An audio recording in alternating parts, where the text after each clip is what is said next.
Welcome back. This is lecture one of week three. And today's lecture is Luther and the Reformation of the Later Middle Ages. Now, by the time you get to this lecture, you will have submitted, we hope, your first midterm, which covers the first part of the course. In the first part of the course with the title Reformation of the Later Middle Ages. This begins the second part of the course. There'll be another midterm after the 2 weeks that are comprised or that comprise this part of the course. And this part of the course is titled Luther's Reformation. And then the course concludes, going at this very fast pace during the summer, with part three, Patterns of Reformation. Now, that last title for part three, Patterns of Reformation, is in some ways a misnomer because Luther's Reformation, as I'm presenting it to you here, was too a pattern of Reformation, a type of Reformation, as was the Reformation of the later Middle Ages. So, in some ways, what we're looking at in this course is not only the development from the later Middle Ages to the emergence of early modern Europe, but also different manifestations of reform and the urgency to effect and bring about a reformation. And that was one of the aspects I talked about in the first part of this course in terms of the Reformation of the later Middle Ages, and how that is what was indeed a desire for reformation and the perceived and felt urgency of the need for reformation and had members all throughout Christendom. That desire continues. The trick then will be to discern what is different when we move into the 16th century and the movements that Luther initiated, or at least served as a catalyst for. How is that different from what had come before in the Reformation of the later Middle Ages? And I think as I put that forward to you already, in order to see what is new and different, we have to first understand what had come before. That's why we start with the Reformation of the later Middle Ages, which I argue too was not simply reform, but reformation. I mean, there had always been calls for reform, and actually, there have been theologians and historians who've pointed to the fact that the church, in some ways, has always been reformed, and this goes back to um, earlier 20th century theologians in terms of the Second Vatican Council, who argued that the church is reformed, always reforming. So it's always a trying to adapt to society. And then we can look at the whole history of, especially with Roman Catholicism and the extent to which that always reforming actually applies, but that's another issue. But for our period that we're looking at here in this course, I think it applies very well. We can look at reform movements throughout the Middle Ages. But what I argue is that this later medieval period in the 14th on into the 15th century and on to the 16th century even is different from what had come before. Now, I didn't start back with the early developments to look at reform movements to then distinguish reform movements from the Reformation of the later Middle Ages. And that's one of the problems with history in general. Where do we begin? Because we always need to look back before to see what is new about developments thereafter. But then that can just be pushed back and back and back and back, and we get to some point, the beginning point, where we have to start all of our accounts with the beginning, and the beginning, however that is defined. So I just want you to be aware of that problem inherent in history. Given that, then, what we're going to be looking at are the various indications that as we go into the 16th century, new developments were happening. That what Luther unleashed, so to speak, whether he intended to or not, and that's a question I'll get to explicitly later on, was new and how it differed from what had come before. This is usually what is called the Reformation. And when you look at, your textbook even, but general treatments we see about the Reformation, it's dealing with 16th century developments. And anything prior to Luther is seen simply as either precursors to Reformation or as attempts to reform but yet different from Reformation. And my argument is that that late medieval attempt to bring about Reformation should not be relegated to something less than Reformation. And this is also tied up with theological concerns, because the Reformation is usually seen as a Protestant development. And so what leads to the Protestant development seems to be positive and good, and is Reformation, whereas what is Reformation? Reformation is reformation of what had been the Catholic position, which until later on, which we'll be getting to as well in these lectures, was simply the universal church. It's a reformation of the church. And this term itself is problematic, as I've tried to address, and as I will continue to address throughout. But that then negates other forms and attempts at Reformation. Why is Reformation necessarily, quote unquote, Protestant? I'll be talking in this part of the course, I think next week, about the emergence and origins of that word Protestants and Protestantism. It actually doesn't begin until 1529 with protesting princes and cities. So those who were Protestants were those who were protesting the imperial legislature. But I'll get to that when I get to there. And so before that point where there's a clear kind of break between the Protestants, or those protesting, and the traditional powers that be, so to speak, both politically and religiously, we have these developments that were called, with Luther, his followers were called the Lutherani, the Lutherans. That was certainly not what he wanted to call them. Usually the opponents called them the Lutherans, the Lutherani. It was also called the Evangelicals, or the evangelical movement. Now, if you see that, the term evangelical today has very different connotations than it did in the 16th century. In the 16th century, what it meant was a movement based on preaching the Gospels, the pure gospel. Gospel in Latin is evangelium. And so those factions that advocated for preaching the pure gospel were called the evangelicals. Now, this is all kind of prefatory, I know. Maybe more information than you need, but I just want to put this all in perspective in terms of, before we delve into the specifics of Luther. Because one of the things we're going to be looking at is, when did Luther become, quote unquote, the reformer? When did he become, quote unquote, the Protestant? And that is a problematic term, as I already mentioned. We don't have Protestants until 1529. Luther obviously is, by 1529, is already broken from Rome, has been excommunicated, he's already been married, all kinds of developments.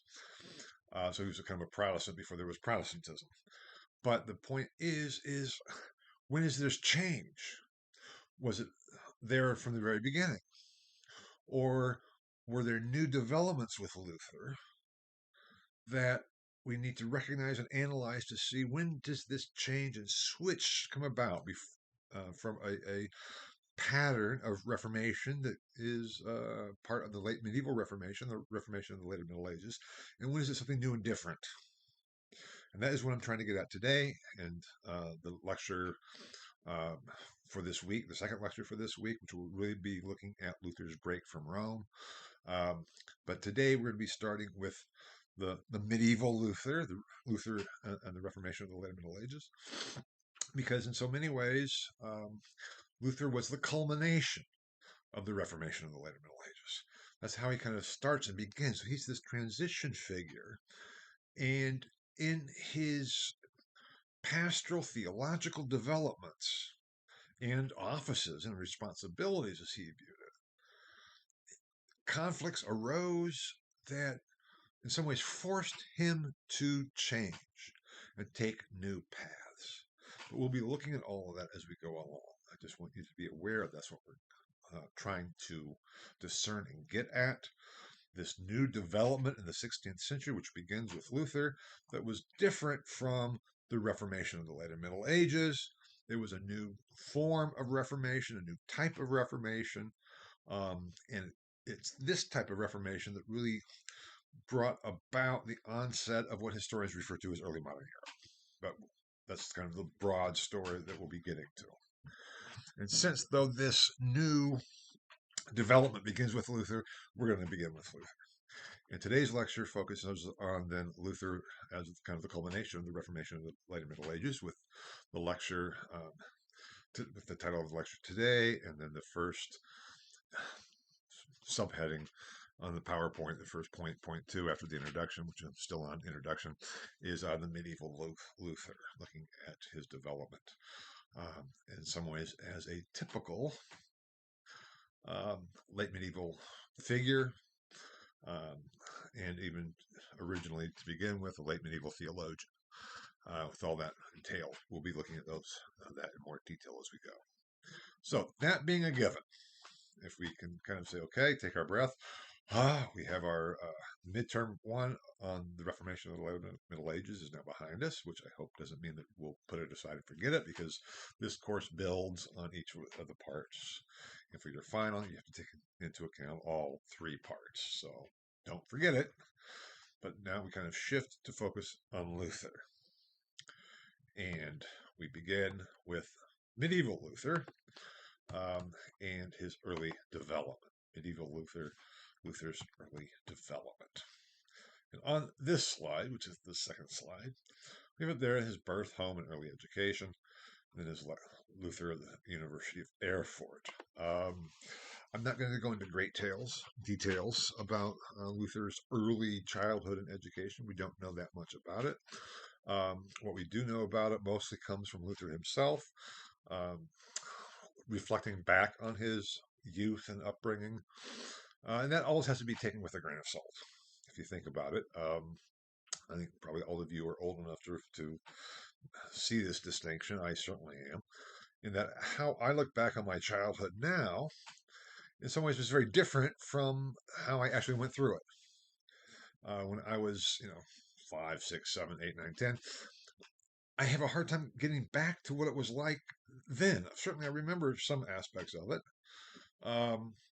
But my view of it has changed. And so it's a retrospective view that I have of my own childhood. Same thing with Luther. Now, it doesn't mean that it's all false. It doesn't mean that it's all made up. But it means that we have to realize that when Luther says something about his early development, how accurate can we take it?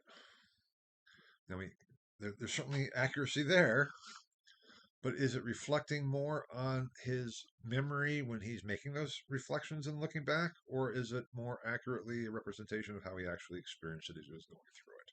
Now, that gets to be almost too complex of an issue to deal with in a course like this, but I just want for you to keep that in mind, that we're looking at a lot of reflections, and that will be true too when I talk in next lecture about his Reformation breakthrough, because that too was kind of after the fact. Well, I'll explain that when I get there. But because it's difficult. I mean, Luther often said he came from good German peasant stock. Well, actually, he didn't come from German peasant stock, depending on what we mean by the term peasant.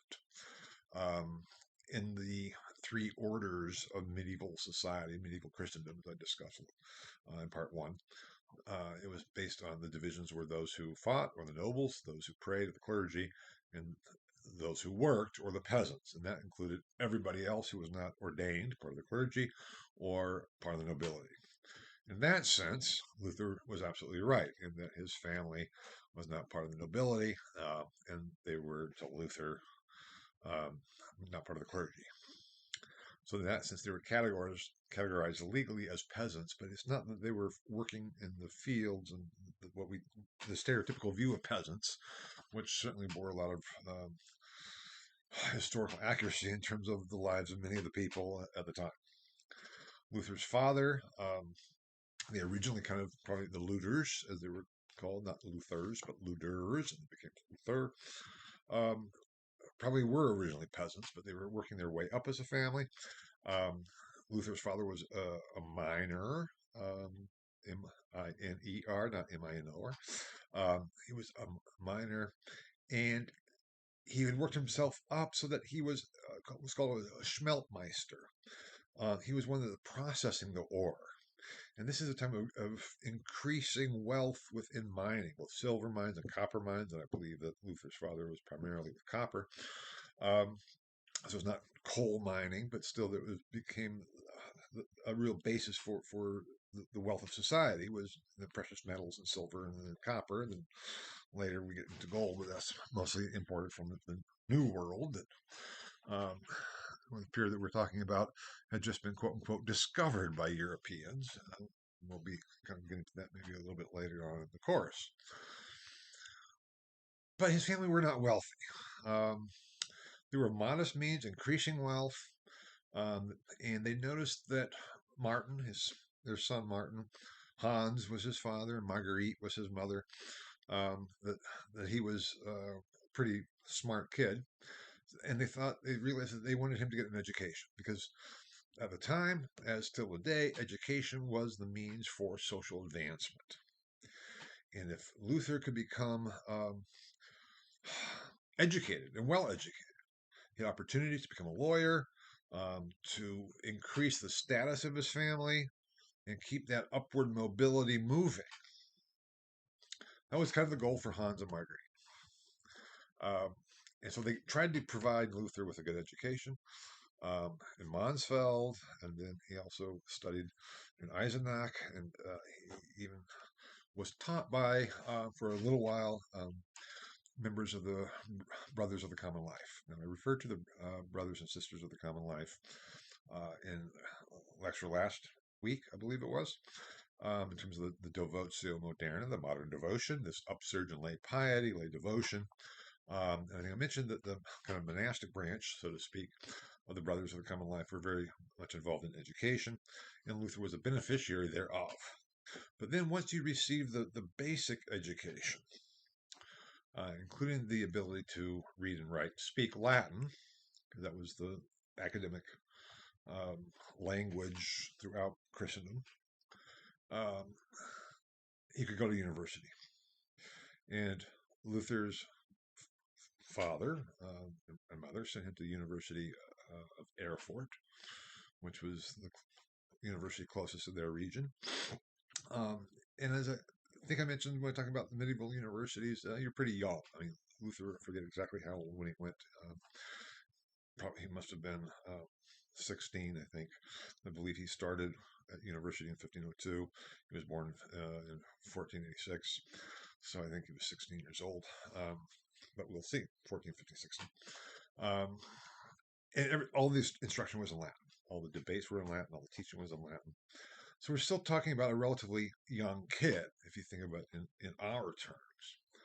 But Luther was very bright, and he studied diligently. And in 1505, he received his Master of Arts. And I think also maybe I mentioned that there was such a thing at the time as a Bachelor of Arts, but it really wasn't used for much. You could probably, with a Bachelor of Arts, be a teacher locally. You couldn't teach at university or anything else. But the Master of Arts was the first real degree, university degree. And Luther was very proud of the fact that he was now a Master of Arts, and certainly his parents were as well. And when he came home to visit his parents over kind of the summer break, so to speak, between the terms, his father, as just an example, siezt him for the first time. Now, if you know German, if you've studied German, I don't know how it really works now, but certainly when I was still in Germany back in the 90s, it still was this way, and always before. There are formal and informal forms of address. The formal was Sie, the pronoun for you, etc. The informal was du, and this was called Sietzing and Duzing. And all this is just to give an indication of the respect that Hans Luther had for his son. Because here we are so informal in so many ways. In Germany, there's still that formality. And you would dutz people who were your equals and your friends, if you knew them, your close friends, you would dutz. You would also dutz inferiors, hired help, Probably children. Your children you would do. So you would zeets your parents out of respect. So you use the formal to your parents, they would use the informal to you. So the fact that Hans Luther, for the first time, used the formal address and used Z for Martin when he came home to visit after his Master of Arts showed a huge amount of respect. And just as a little vignette from my own experience in Germany, when I was there working on my dissertation at the University of Tübingen.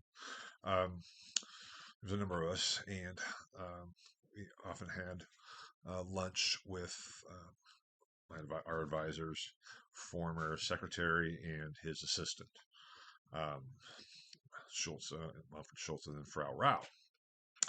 I always called Frau Rau, and I always called, Herr Schulze, Herr Schulze. Some of my colleagues called them by their first names, Sousa and Manfred. And Sousa and Manfred were okay with that. I just didn't feel all that comfortable doing so. And many of my fellow graduate students would use the informal with them, right? And Manfred, I think sometimes, if not usually, used the informal with us. Frau Rau always used the formal, even though we're having lunch with her probably at least 3 times a week in the Mensa. So it's not intimate lunch, but lunch. But Sousa and Manfred knew each other for years and years and years, probably 20 years by that time. They still use the formal. Manfred still referred to her as Frau Rau, and she still referred to Manfred as Herr Schulze. Even though they were very close, and far closer than either of them were with any of us in terms of the relationship. Now, that's a long story, just to go back to show the importance of Hans zeetzing his son Luther.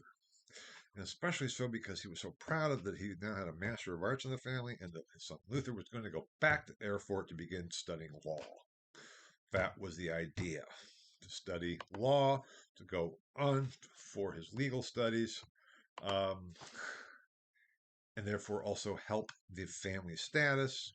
It would be really good to have a lawyer in the family and move up in terms of wealth and prestige and everything else. But things didn't really go as Hans had planned and envisioned, and really not the way that Luther had planned or envisioned. And here we move to Brother Martin Luther Augustinian, the third slide. On his way back to Erfurt after visiting his parents, Luther had a very traumatic experience. He was walking. Of course, there was no public transportation at this time. You couldn't take the train or the bus or a car. He had to walk. There's also no lighting, no public lighting, So he's walking through forests. He's walking through roads that have been established for trade routes and things, but without lighting. We take it for granted. Just think of what it would be, and maybe some of you have, gone camping somewhere, gone hiking in the mountains or mountain climbing or whatever, where you're really away from all light. And you notice a couple things when you do that. Number one, how amazing the sky is.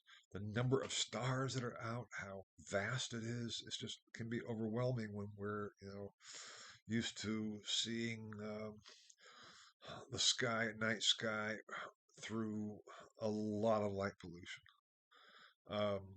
So it's very vibrant, but can also be very dark.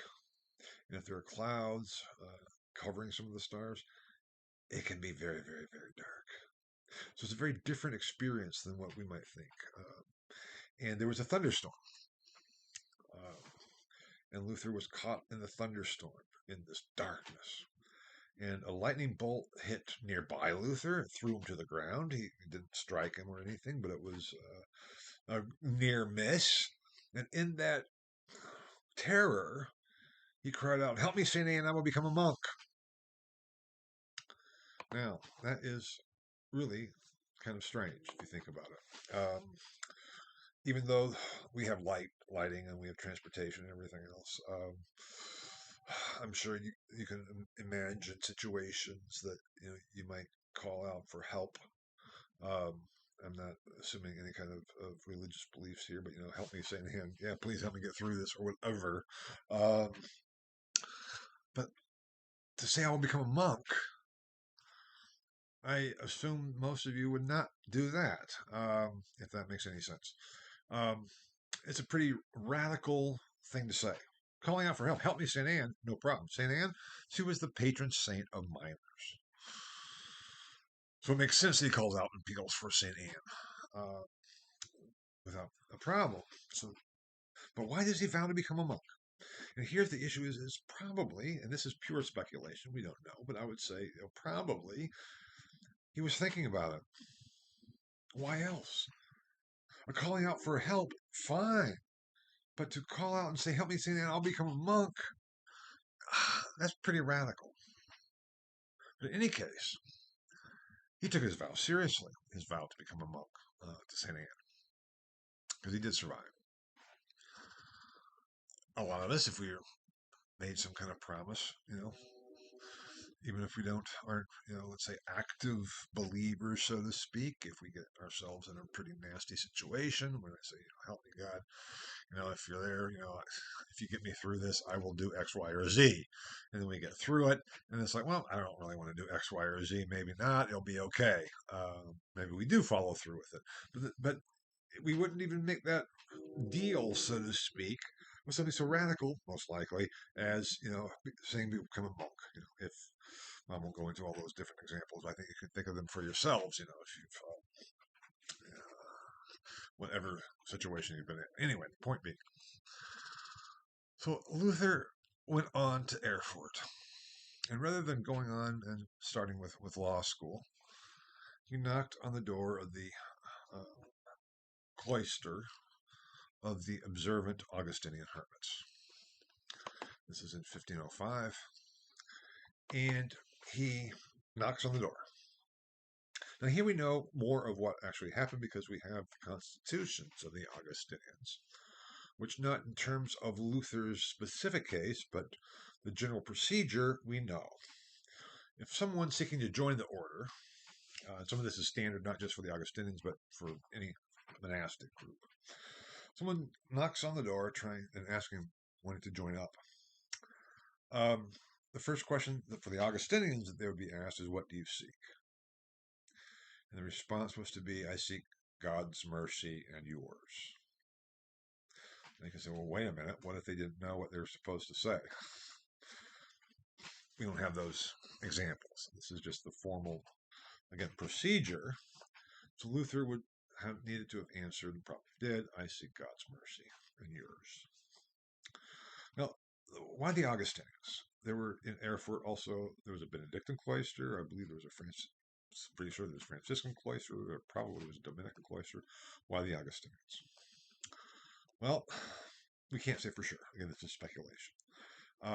Luther probably had some of the Augustinians as professors when he was studying for his arts degree. We know he did with Johann Nathan, was a member of the Augustinians in Erfurt, and he was one of Luther's professors for the arts course. The Augustinians in Erfurt had a very good academic reputation. They are members of the Observants. So they were seen as the best form of the Augustinians. They were the more rigorous ones. I think the textbook talks about how rigorous they were and austere. That's not quite the case. I mean, in this lecture, as we go forward with Luther, and also most of the lectures already you've heard, my perspective on all of this is somewhat different from the textbooks. Because this is my area of expertise, what I've written and published a great deal about. And so in some ways I follow what I'm saying rather than what the textbook is saying. But I'm not saying that the Augustinians were not rigorous or austere. Those are all relative terms. But they were seen as the ones who were taking themselves seriously. And again, the observants as in general were those people who felt that we were the last hope for the church. So we're going to be more strenuous. We're going to be more, let's say, hardcore. So if you just think of it in our use of the word hardcore, that will work. I think, fairly well. So they have a very good reputation in terms of that. They have a good reputation academically. So it kind of made sense. And Luther already had some contact with some of them. But he would knock on their door there. Then what would happen? When they would be brought in, he'd meet with the prior general of the not of the, all the order as such, but of I shouldn't say prior judge, the prior of the cloister. Um, so, and we know who it was at the time, his brother Vinand. Um, so he met with brother Vinand, and they first had to say, "Okay, you're here. You want to join us?" And we're a group of, at least theoretically, celibate males. Why are you here? Are you married? Luther said no. And they had asked that because it could very well be that people would want to join up in a monastery to run away from their life, the problems, issues. I can't take it anymore. I'm going to go join the monastery. Are you running from the law?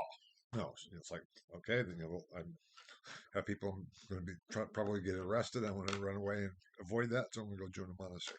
Those were not viable options. So if you were, quote unquote, free to join, they had to first determine whether you were free to join. And Martin obviously was. Now, all this while, his parents don't know anything about this at first.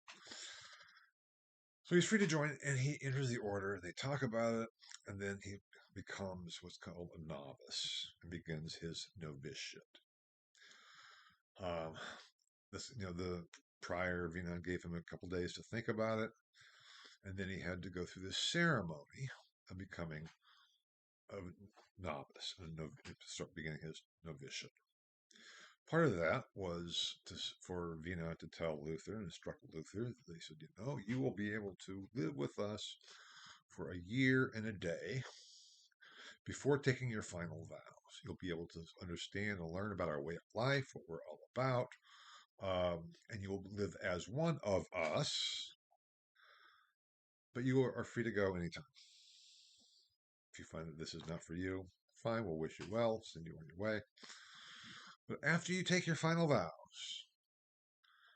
you will be obligated to remain. You will not be allowed to leave. So that is, you say, well, that's pretty harsh, but yeah, that's the way it was. It's like, you have a year and a day to figure it all out. And if you want to fully join up, that's what you'll do. Now, Luther was handed over to what's called the Master of Novices, where he would be, told how to dress. He was dressed in the habit of a novice, so he had to take off his clothes. The habit of a novice was not quite the same as a fully professed Augustinian hermit, but probably most people wouldn't be able to tell too much the difference. And he started living as an Augustinian. He did well. He did fine. So that was not necessarily something that Luther saw any problems with. He certainly had questions. He certainly became aware of Johann Staupitz, brother Johann Staupitz, who was the prior provincial of the Augustinian hermits, the observant Augustinian hermits. And Staupitz would become a very important person for Luther. So Luther does his time, and it comes time for his final vows in 1506. This is very ritualized. I'm not going to go into all the details. I do go into all the details in my book, Highway to Heaven.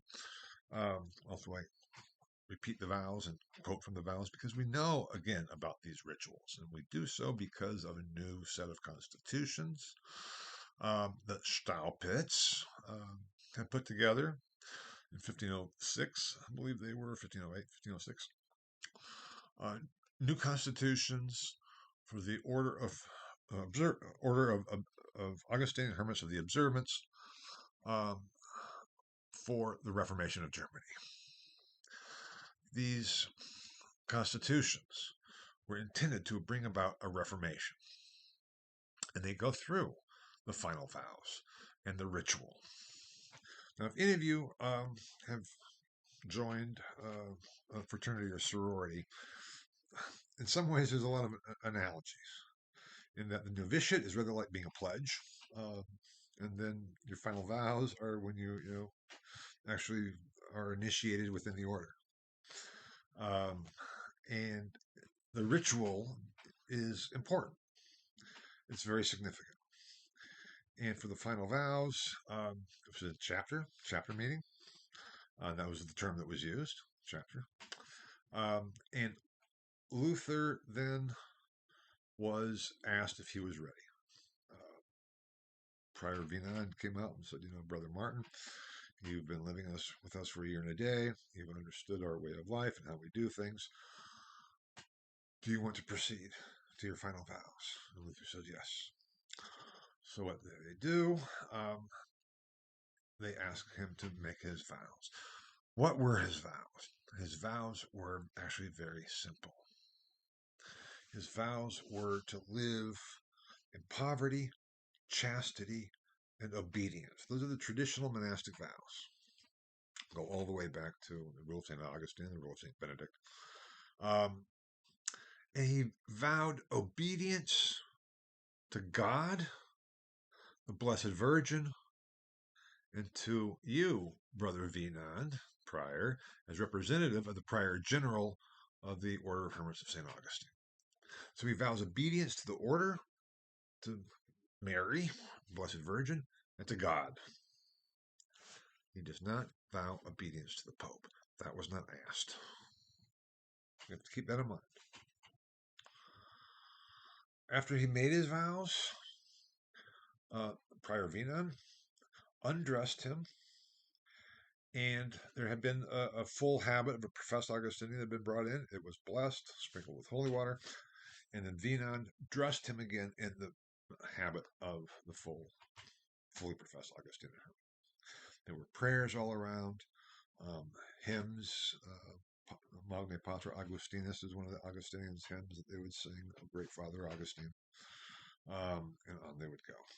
And Luther then was officially an Augustinian hermit in 1506. Given his intellectual abilities, and given the fact that he was already a master of arts, Staupitz kind of took the young hermit Luther under his wing. Brother Martin Luther, who was an Augustinian, took him under his wing and said, Martin, I want you to begin studying for the priesthood. You certainly have the academic ability. We need priests. We need good priests. I want you to start studying for the priesthood. Luther's like, I don't want to. But he does. And he's ordained in 1507. And what he probably studied, we can't say for sure, but was probably it's called 15th century theologian, secular theologian, meaning he wasn't part of the monastic order. He was a member of or at least affiliated with and associated with the Brotherhood of the Common Life. Gabriel Biel is his name. And Gabriel Biel wrote a rather extensive work, an exposition of the canon of the Mass. Now the Mass, the liturgy of the Mass, there was the first part, and then when the Eucharist was beginning, which is after the offertory and after the sermon.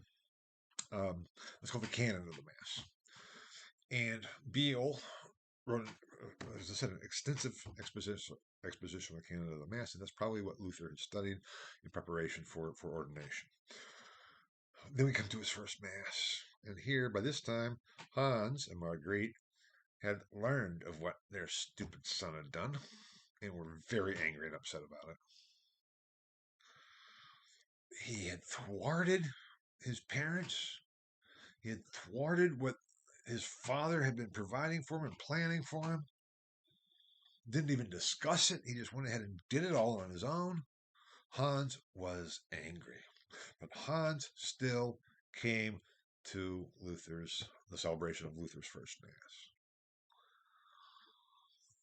And he even brought a lot of gifts for the monastery, rather as a dowry. And that was part of a dowry that he provided his son with for the monastery. Luther said Mass. He got through it. There are other later Catholic versions of his first Mass and how he stumbled and the words of elevation, which he may have done. Because when you think about it, when a priest is saying Mass And when it gets to the consecration of the elements, he holds up the bread, says, this is my body broken for you. And that is the moment when the bread becomes transformed by transubstantiated into the actual physical body of Christ. The priest is holding God, Christ's actual body, and then with the cup, actual blood. So if you take it seriously, it's overwhelming. And Luther, this was the first time he did it. So if he faltered, no wonder, but he made it through. And then there's the celebratory dinner. Hans Luther is sitting next to him. He's still angry, Hans. And Luther says, "Oh, Father, isn't this so wonderful? That I've become a monk." No. Footnote. Technically, Luther was not a monk. He was a friar. Luther referred to himself as a monk. But technically, he was a friar. That distinction was a little bit falling by the wayside a bit. But the issue is when we refer to him as a monk, that's okay because Luther referred to himself as a monk. And yet he was not technically a monk. That's an important thing to make. He was a friar, a hermit. He was part of the Mendicant order, the Order of Hermits of St. Augustine, which was distinct from the order of monastics, of monks. Anyway, leave that aside from that because it's not a major issue, but I think it's an important one to make. So Luther's trying to convince his father that this was the right thing. And Luther says, this is so clearly the work of the Holy Spirit. This is great, Don't you see that? And Hans very tersely replied, "Haven't you also heard that the devil can appear as an angel of light?" And that struck Luther. He says, "But yeah, Father, yeah, I know that, but this is clearly God's will. I'm following God's will. I'm being obedient." And Hans said, "Haven't you also read, 'Obey your father and mother'?" And Luther was struck. He didn't have a retort. What do you do? He was unsure. Now, a lot has been written about, and your textbook talks about it too. Luther's, we can call them, anxiety attacks. In German, the word that he used to refer to these episodes were the Anfechtungen, which is difficult to translate. An anxiety attack is probably as close as we can get because it's really this ontological anxiety of fear, trembling, anxiety of that is what Luther experienced. And I'm not saying that he didn't experience any of those until his father made those replies to him, but it becomes a real problem thereafter. And Luther's like, how do I know? Maybe my father's right. Uh-oh, what do I do? But Luther delved into his life now as an Augustinian hermit and an ordained priest as well. But his questions were there. It's like, how do I, live? And this whole theology of doing what, is in you, doing your best. How do I know if I've done my best? I talked about that in the phrase, facientibus quod in seas Deus non denigratiam. To those who do what is in them, God will not deny his grace. That 15th century development in pastoral theology of trying to relieve anxiety that for Luther exacerbated it. How do I know I'm doing my best? If I said to you, okay, your final grade in this course will be based simply on your effort and whether or not you've done your best or not. A lot of you might say, "Great, okay, I'll show you. I'll do my best. I'll try. I'll do my best." And if I can show you that I've done my best, I'll get an A. Others of you might say, "But what is my best?" How do I know if I've done my best? Could I have done more? Could I have studied more? Could I have worked more diligently? Could I have reached out more? How do I know my best? That's a difficult thing to know. And for Luther, it was that level of anxiety because what here was at stake was not simply, an A in this course. It was going to heaven or going to hell or going to purgatory for an extended period of time. That was the problem. That was the problem. Now Staupitz said, Martin, lighten up a bit. And what I want you to do, because obviously your questions and quandaries and your anxiety is based on your insufficient theological understanding.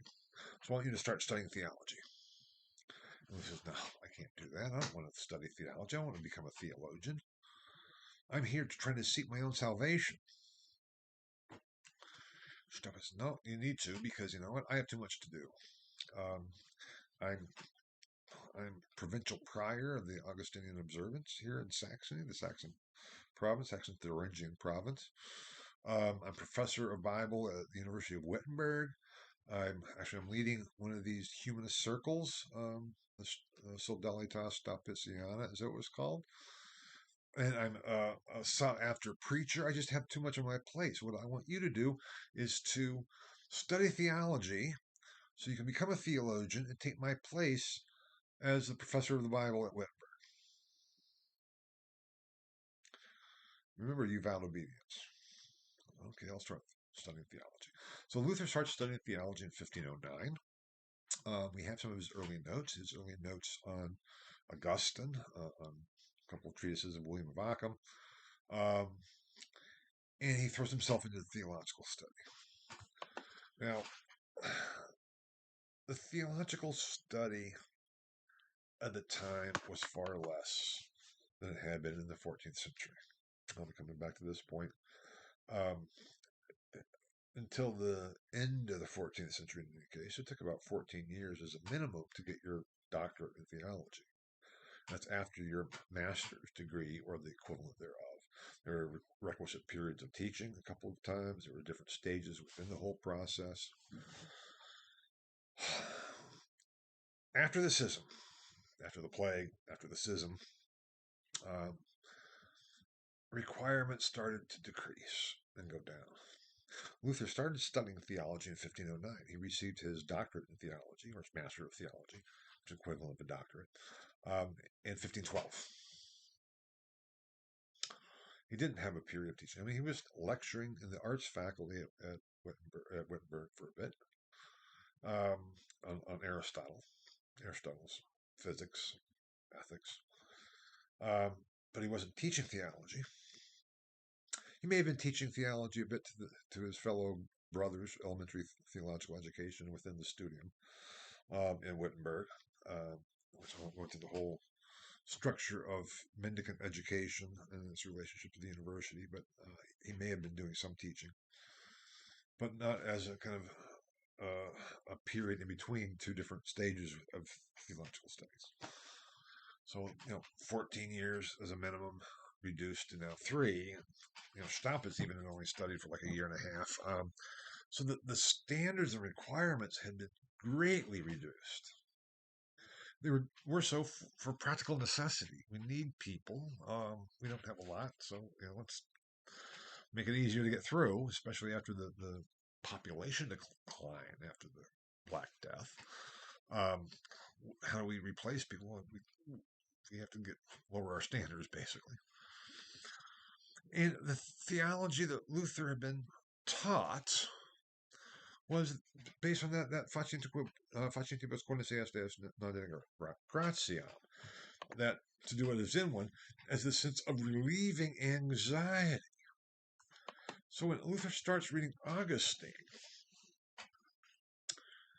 he begins to see that there are other approaches to theology, because that's certainly not Augustine's position, or wasn't Augustine's position. The extent to which he studied Augustine is questionable. We know that he did we have his marginal notes on a number of Augustine's works. But we'll be talking about this more and more, and we'll be talking about this more next lecture too, about his breakthrough and the relationship between Luther and Augustine and his fellow Augustinians.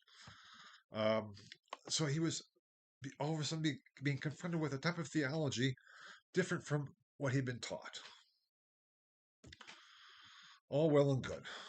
He receives his doctorate in 1512, and Staupitz places him at the University of Wittenberg. And he starts lecturing on the Bible in 1513. He then becomes, as such, a theologian at Wittenberg. Part of that job was to be the pastor of the parish for Wittenberg, the university parish of Wittenberg. The Castle Church is what was known. So he's also then preaching several times a week for his parish and having to take care of his parishioners. So he's a full-time pastor. He's a full-time professor of the Bible. He's a full-time Augustinian friar. And he starts to move up in the order. In 1516, he's appointed to being the district vicar in charge of 11 different cloisters. So now he had responsibilities within the order, administrative responsibilities within the order, to go along with his responsibilities to his parish, and to go along with his responsibilities for his students, and to go along with his responsibilities as for himself as living as an Augustinian hermit. It all was to become a bit too much. Now I have up there on Luther and his order underneath. He begins theological study, which I've talked about. Luther and Augustine I've talked about. Luther becomes professor of theology at Wittenberg, I've talked about, but there's a couple other aspects thereof that I need to address. First is one of the subpoints there, Ernestine and Albertine Saxony. Going back to what's called the Golden Bull of 1354, which determined the number of electors who would elect the emperor. The Duke of Saxony was one of those. In the later 15th century, the Duke had two brothers, or two sons, Ernest and Albert. And so when Ernest and Albert's father died, they couldn't really agree on what to do with the duchy, who was going to inherit. So they came to a compromise, and they split the Duchy of Saxony. Albert got the title of Duke. Ernest then received the right to be an elector.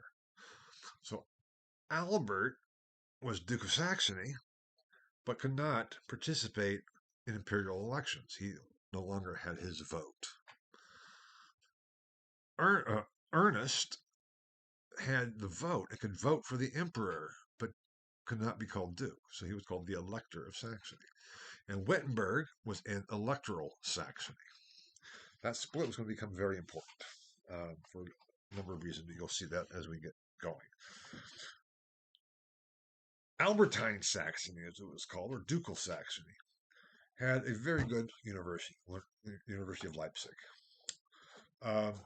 But in Ernestine, Saxony, the electoral Saxony, there was no university.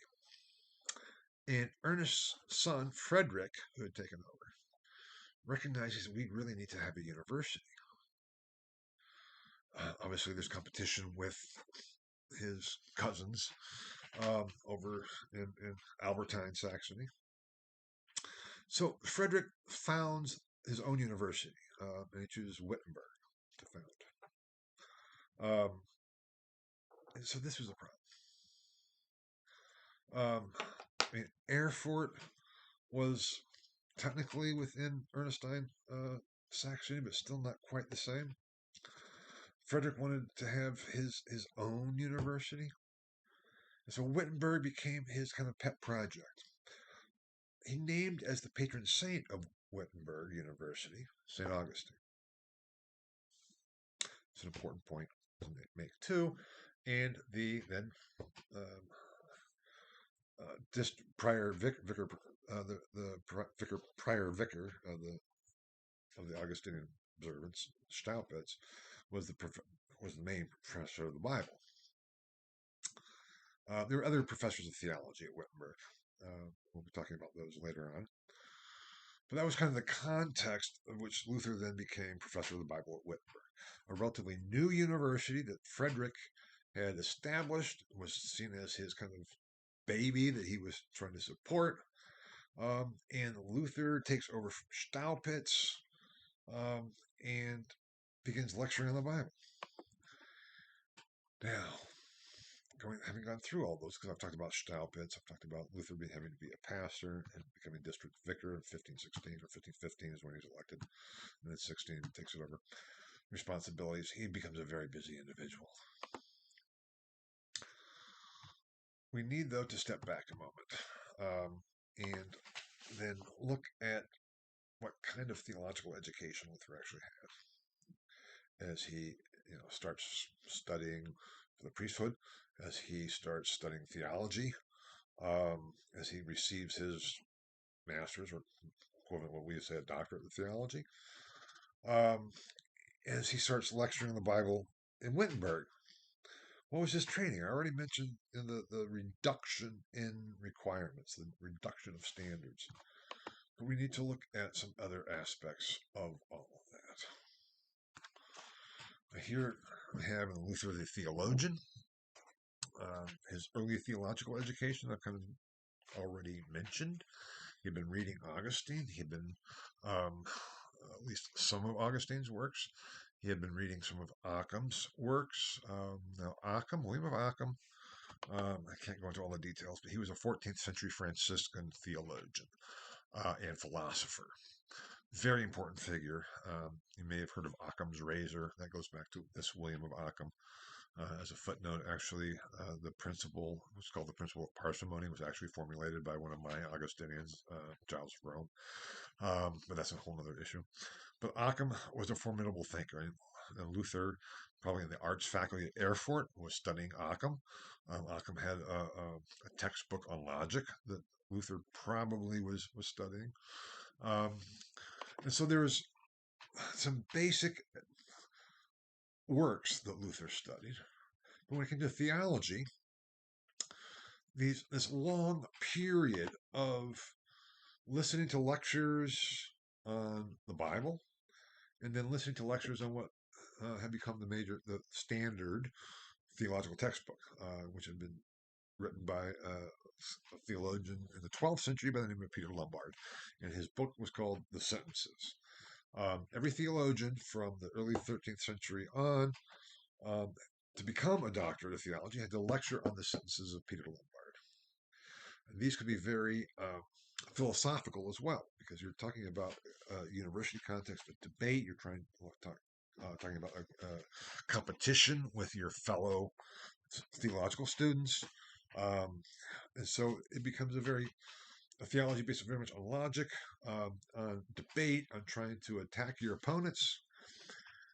And all that was this vigorous intellectual flourishing of the 13th century and on into the 14th century. But then it all starts to kind of decline again after the Black Death and then the Schism, and standards get lowered and the level of debate gets lowered. And the breadth of understanding, the breadth of what's studied becomes lower. So we get with the doctorate and the decline of standards. Just think about it. If you're studying theology in an academic setting with some practice on the side for at least 14 years, if not longer, you cover a lot. If you're only doing it for a couple of years, you can't cover that much. You just can't physically read that much. So Luther's education was very much limited and narrowed compared to what happened in the first half, anyway, of the 14th century, if not the first 2/3 of the 14th century. Then the theology that Luther was taught was this late medieval theology that was after the Black Death and after the Schism, after the narrowing and lessening of requirements, that was focused on pastoral care, on relieving burdens, and focusing on individual piety and devotion. all those things are all good. And Luther certainly was not saying that they weren't. Um, and before, I mean, in the early 14th century, no one said those things are not good. They were, certainly. But that is kind of the academic, scholarly approach gave way to a practical approach of trying to help people. And the academic, intellectual side, I won't say lost out, I won't say disappeared, but was de emphasized. Now, we have it there the quantification of grace, justification, and sanctification. Um, I think what I'm going to do here, um, as I did with the lecture before the midterm, is kind of take a break here. I know we're kind of mid slide, which is not really the greatest place to break. But I think from here on out, it will kind of work more seamlessly. So we'll take a break here, and I'll come back and finish this lecture, this part 2, because this is really getting into what we're talking about in terms of Luther's education, Luther's theological training. What did he really know? What was he assuming was the case compared to what had been the case 100 years previous?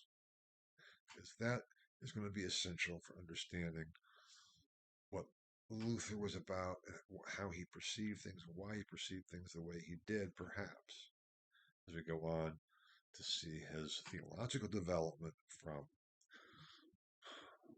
late medieval Augustinian hermit to a reformer. That will only get there at the end of not only this lecture, but this lecture and then the following lecture for week 3, lecture 2. So hang on, we'll get there. Take a break. I'll be back shortly to continue lecture. First lecture will be part 2 for week 3. So I'll see you very shortly again. Thanks so much.